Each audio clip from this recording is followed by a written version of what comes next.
gracias a la Asociación Iberoamericana de Investigación del Abuso Psicológico por invitarme a estas jornadas. Ya mucha gente de aquí creo me conoce y me ha escuchado en algún otro foro, por lo tanto no me voy a centrar tanto en la propuesta de tipificación que yo hice en su día, ya más o menos 2 años, sino me voy a centrar en los métodos de investigación y persecución de estos delitos. Pero para ello tengo que empezar hablando y darle la enhorabuena a mis colegas, a Emma y a Omar Saldaña, por abrir una perspectiva del tema de los grupos abusivos, una perspectiva que yo ya dentro del mundo jurídico, yo ya abordé en el año 2017 cuando defendí la tesis doctoral. Y me pareció importante y es importante porque es una cuestión, se está debatiendo si la víctima que participa en su propia persuasión coercitiva o la víctima que luego sirve como instrumento, ¿no? o como coautor de otras persuasiones coercitivas, qué significado normativo tendría. Y es importante aclarar esta cuestión porque es precisamente lo que la policía, la Guardia Civil, los fiscales, jueces y tribunales se plantean cuando llegan las denuncias muchas veces de presuntas víctimas y precisamente no acaban de comprender cuál es la dicotomía de esa problemática. Efectivamente yo planteé ya en el año 2017 y luego ya con la publicación de la tesis doctoral en el 2018 esa posibilidad porque dentro de la investigación de este tipo de delitos y las cuestiones puramente normativas hay que trasladar de alguna manera, es lo que traté de hacer yo, los resultados de la psicología, de los estudios de Omar y de Emma, de Álvaro Rodríguez Carballeira, de Miguel Perlado, de José Miguel Barranquero, trasladarlos a esta propuesta de investigación e imputación objetiva de este tipo de delitos. Y es que hay que diferenciar de forma muy clara entre víctima, autor y víctima-autor. Y me voy a referir concretamente a cuáles son los parámetros para poder distinguirlo dentro de lo que se ha llamado en los últimos 20-30 años como la moderna teoría de la imputación objetiva. Cuestiones que inclusive en la actualidad en España aún no están profundamente abordadas porque vienen de Alemania. Entonces hay cierta, digamos, dificultad para trasladar esas aportaciones. La imputación objetiva es conseguir trasladar el tipo penal a un sujeto. En la problemática de los grupos coercitivos existe esa problemática en la que la víctima muchas veces entra en un mundo de autopuesta en peligro. Es decir, conoce, por ejemplo, típico caso, conoce que se le está recomendando un tratamiento que va en contra de la, digamos, de la medicina médico-legal tradicional y aún así decide supuestamente y libremente adoptar otro tipo de tratamiento que le recomienda de forma insistente, con deformación de la comunicación, otro tipo de tratamiento pagando grandes cantidades de dinero. Entonces tenemos un caso de autopuesta en peligro que tenemos que reconocer que existe en nuestro derecho, que es, como por ejemplo el montañero, el boxeador, que de forma consciente y libre entra en un mundo riesgoso. Claro, ¿cuál es la problemática? La problemática es que en muchas ocasiones esta problemática por los jueces tribunales lo ven así como una autopuesta en peligro del sujeto, de la víctima. Lo que hay que explicar a los jueces tribunales es que no es una autopuesta en peligro, es una heteropuesta en peligro. Cuando, y esta es la clave fundamental, en la autopuesta en peligro la víctima de su propio perjuicio es consciente de todos los datos y elementos y hechos de esa autopuesta en peligro.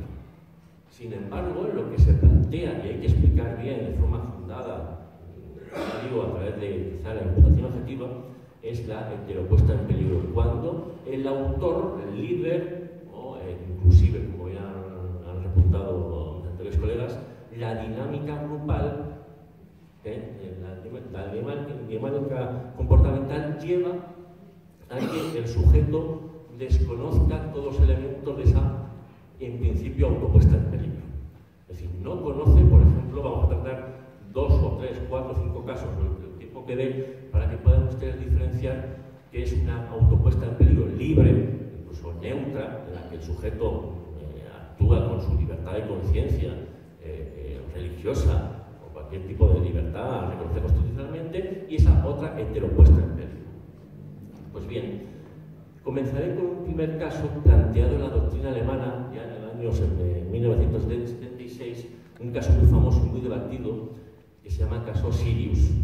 El caso que finalmente sentenció el Tribunal Supremo alemán el 5 de julio de 1976 versa sobre un sujeto que durante años fue convenciendo a una joven de que él venía de un planeta que se llama Sirius, en que además ella era una de las elegidas para salvarse el día que llegue el fin del mundo, pero con la peculiaridad de que tenía que, evidentemente, para poder salvarse, tenía que poner fin a su vida, pero haciéndole entender que no era un fin de la vida entendida como todo el mundo y en la realidad científica entendemos, sino que pasaría a una mejor vida en el planeta Sirius.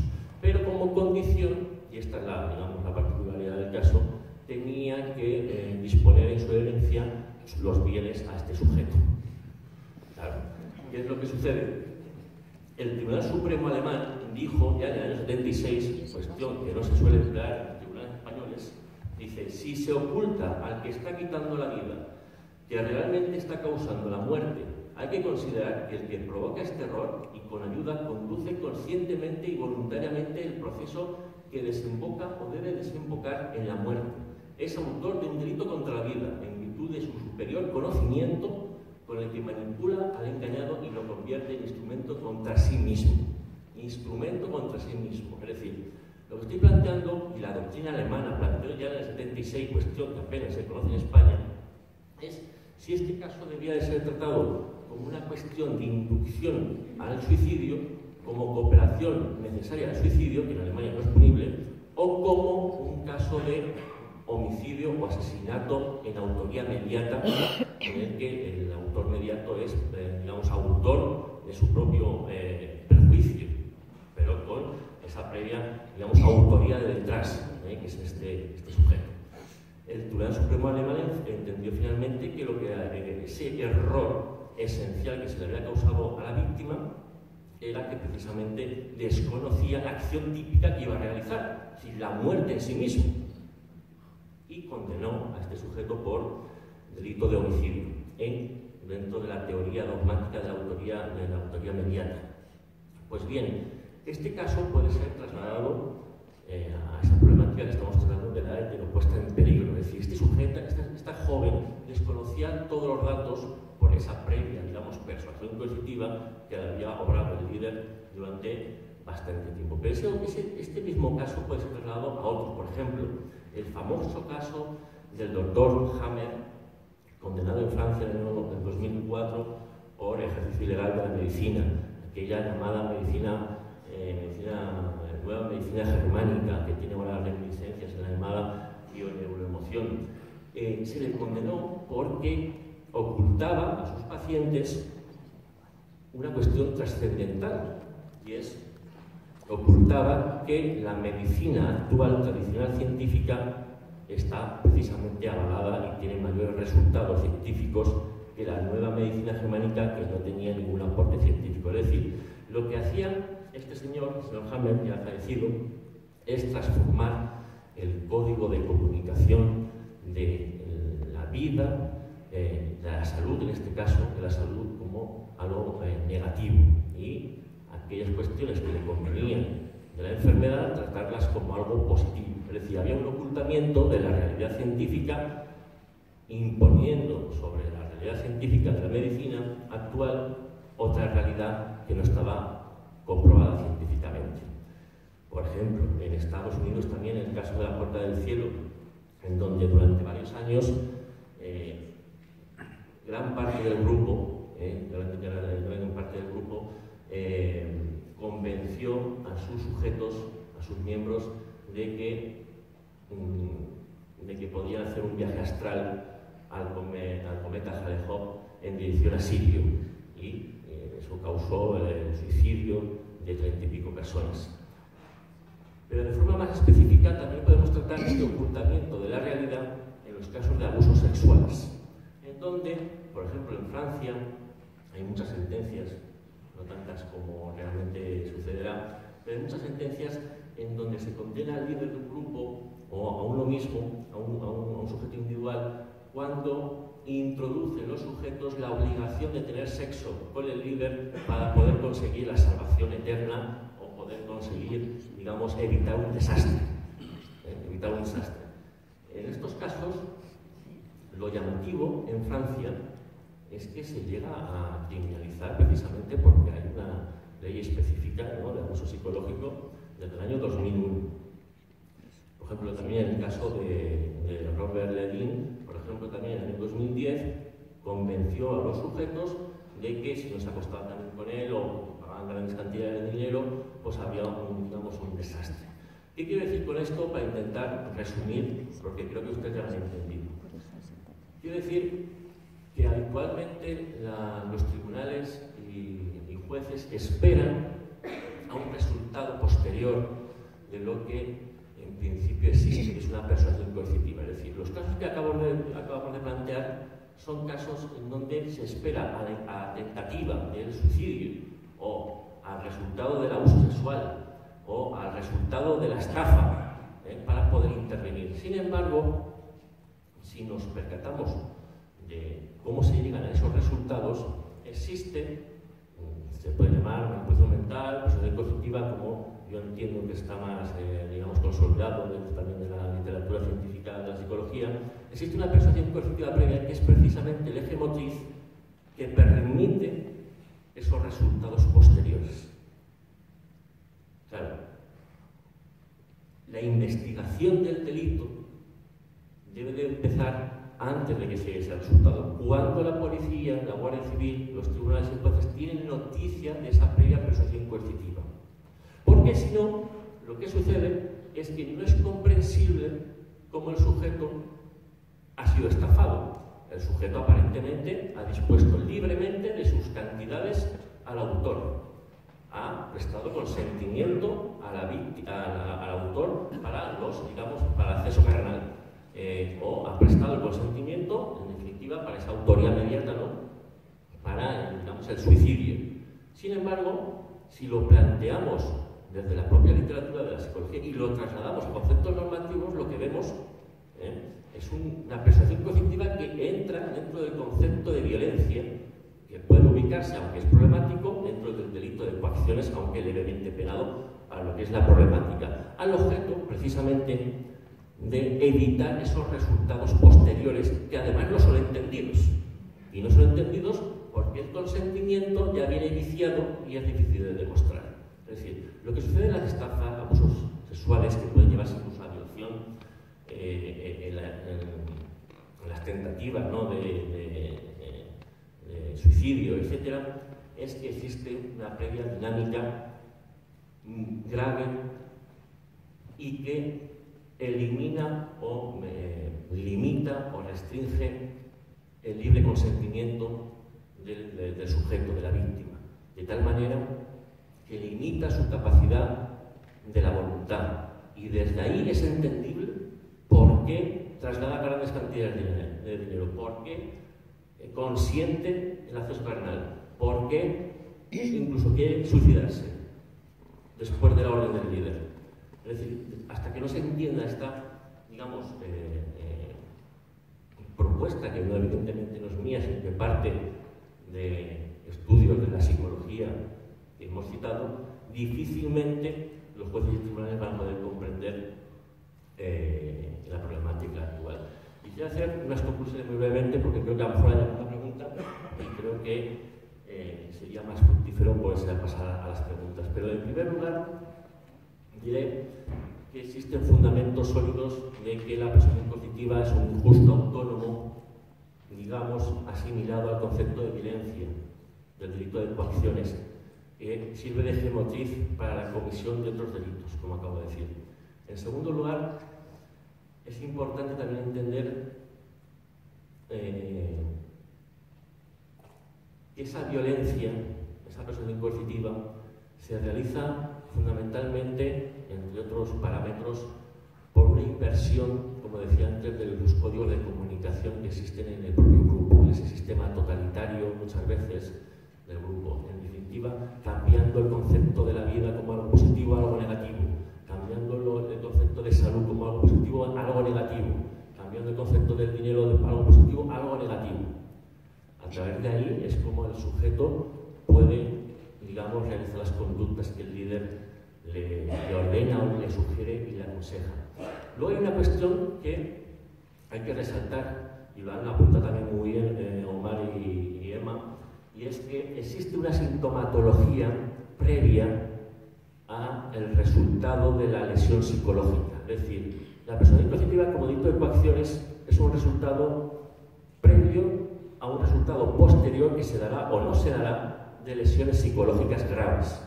Pero existe una sintomatología previa que es la que a través de informes psicológicos y psiquiátricos se puede, digamos, poner de manifiesto a los jueces y tribunales para que sin llegar a ser un delito de lesiones psicológicas, que es muy difícil de demostrar porque muchas veces el sujeto tiene o su propia, digamos, fuerza o el tiempo en el grupo no ha sido lo suficientemente determinante para llegar a una lesión psicológica grave como se exige para ese delito de lesiones psicológicas. Pero para el delito de persuasión coercitiva, de coacciones contra la capacidad de la voluntad de obrar, no se exige esa lesión psicológica grave. Lo que se exige es la coacción psicológica, sutil, progresiva, indirecta, al igual que se ha hecho con los protocolos de actuación de la violencia de género en los últimos 20 años, en España. Esos mismos protocolos donde existen esa sintomatología previa de maltrato pueden asociarse perfectamente a la dinámica de la persuasión coercitiva. Evidentemente, pues avalada por psicólogos, que es la problemática también de expertos en esta temática. Muchas veces la víctima llega a un abogado que desconoce el tema, no sabe centrar la problemática, no sabe escribirla. Lo que sucede es que el juez la lee y lo único que entiende es que hay un consentimiento de la víctima y que no hay nada que hacer porque es mayor de edad. En segundo lugar, muchos psicólogos no están evidentemente tampoco informados, por tanto no pueden, digamos, localizar esa sintomatología previa. Y luego, tercero, muy importante, aparte de la formación a policías y guardia civil, que la hay, pero que hay que, digamos, aumentarla a más miembros, hay una cuestión muy importante que es la contextualización, también la han comentado mis colegas, la contextualización de la dinámica comportamental del grupo. Es decir, no hay que solo estudiar al líder o a los coautores, sino también a la dinámica comportamental de todos los sujetos del grupo, su código de comunicación propio, que siempre versará en principio sobre el código del poder-no poder, pero que se traslada a los que antes he hecho referencia de salud, no salud, vida, no vida, transformando ese código de comunicación. Es decir, hay que estudiar, al igual que se hace en la violencia de género, todo el término de la comunicación, todo el término, toda esa sutileza de las palabras, de los comportamientos, y solo así se puede convencer a un juez de que realmente hay una persuasión coercitiva dentro del delito de coacciones, como recientemente ha dicho la Audiencia Provincial de Pontevedra, en el caso de los miguelianos, aceptando que efectivamente estaría dentro del delito de coacciones, y otra cosa es el delito posterior de lesiones psicológicas. Y a partir de ahí, pues construir, y cómo no, una tipificación clara que supere a ese artículo 515.2 del Código Penal, difícilmente aplicable, porque precisamente le falta la concreción típica del control de la personalidad. Así que muchas gracias y quedo a ver si quieren hacerme alguna pregunta.